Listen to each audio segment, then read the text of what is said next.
మీకు ఇంకొక అప్పీల్ లాగా చేస్తున్నాను.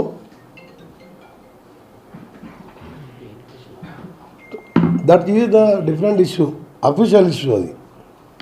అది కూడా ఇంపార్టెంట్. కాకపోతే దీంతో పాటు ఈరోజు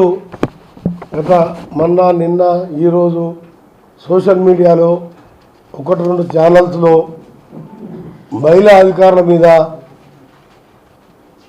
ఒక చెప్పలేని భాషలో రాయడం, అది కూడా నల్గొండ జిల్లా అధికారుల మీద అని చెప్పి ఆ జిల్లా మంత్రి మీద రాయడం, దాన్ని తీవ్రంగా ఖండించడమే కాదు, ఒక మహిళా అధికారులని ట్రాన్స్ఫర్ చేసే అధికారం ఎవరికి ఉంటుందంటే ముఖ్యమంత్రి గారు, చీఫ్ సెక్రటరీ గారు వాళ్ళు తీసుకునే నిర్ణయం. నల్గొండలో నేను వచ్చిన తర్వాత 4 కలెక్టర్లు మారిండ్రు. ఆ కలెక్టర్ల పోస్టింగ్లో కానీ ముఖ్యమంత్రి గారు, మా జిల్లానే కాదు ఏ జిల్లాలో కూడా ముఖ్యమంత్రి గారు ఆ జిల్లా మినిస్టర్లకు ఇన్ఫార్మ్ చేయరు, మాకు చెప్పి ట్రాన్స్ఫర్లు చేయరు. రెండవ విషయం, ఒక ఐఏఎస్ ఐపీఎస్ కావాలంటే ఒక తపస్సులాగా ఎంతో కష్టపడి మేధావి అయితే తప్ప ఐఏఎస్ ఐపీఎస్ ఉద్యోగాలు రావు.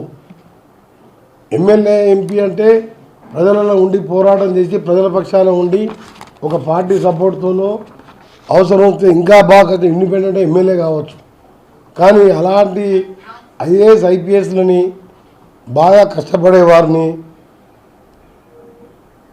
ప్రజల కోసం 24 గంటలు ఐపీఎస్లకు కానీ ఐఏఎస్లకు కానీ సెలవులు ఉండవు. జిల్లా మొత్తం అన్ని డిపార్ట్మెంటు వాళ్ళే చూసుకోవాలి.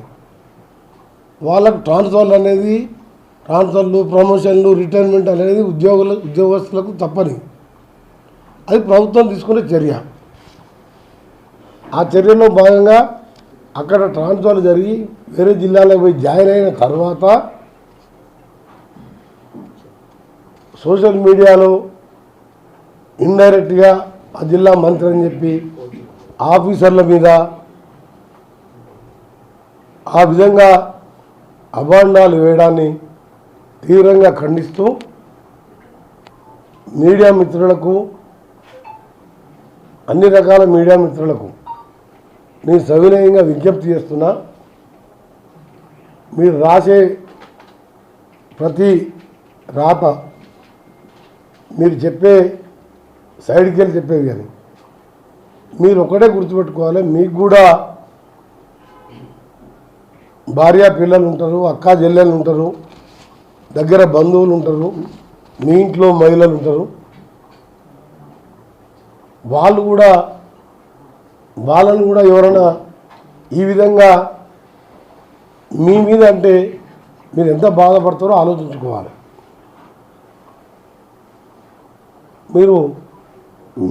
సరే ఆ ఛానల్ ఎక్కువ రేటింగ్ పెరగాలనో, యూట్యూబ్ ఛానల్ అయితే లైక్స్ రావాలనో కాంపిటీషన్లో పడి మహిళా ఆఫీసర్లని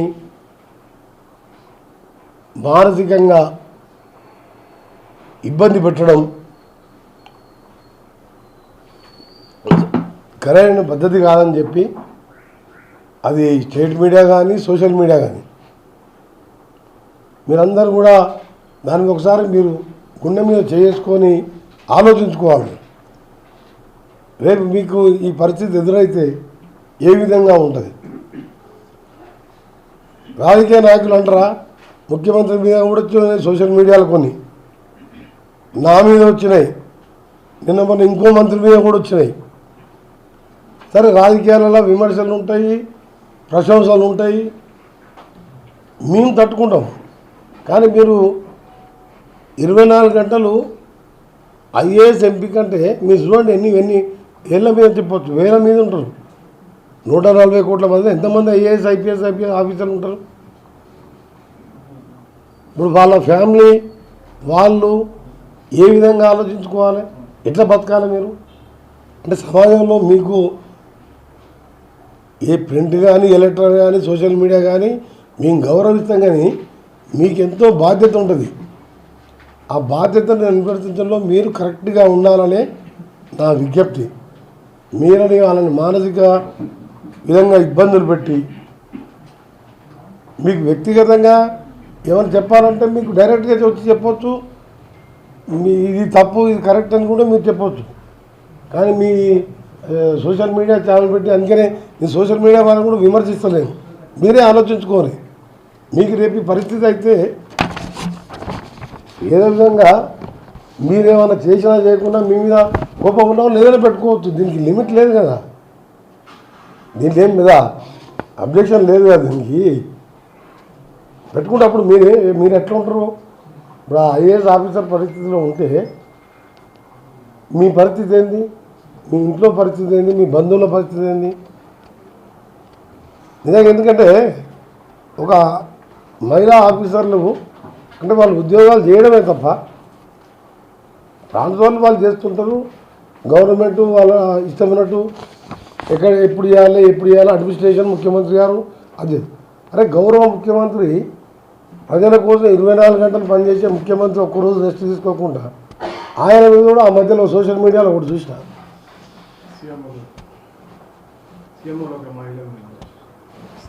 సీఎంఓ మహిళది ఒకటి, అంతకంటే ముందు ఇంకా ఘోరమైన వీడియో చూసినాం. సీఎం గారిది అసలు ఎవరన్నా అసలు నమ్మడం కాదు, ఎవరు నమ్మలే. సీఎం గారు అదేసి ప్లస్ మళ్ళీ సీఎంఓలో మహిళ అని చెప్పి మనం కొట్టేసి ఇవన్నీ మీకు అది సీఎంఓ గారిది. సీఎం గారు ఫస్ట్ వచ్చింది చూసినా కానీ సెకండ్ వచ్చింది చూడలే, ఎవరో చెప్పింది.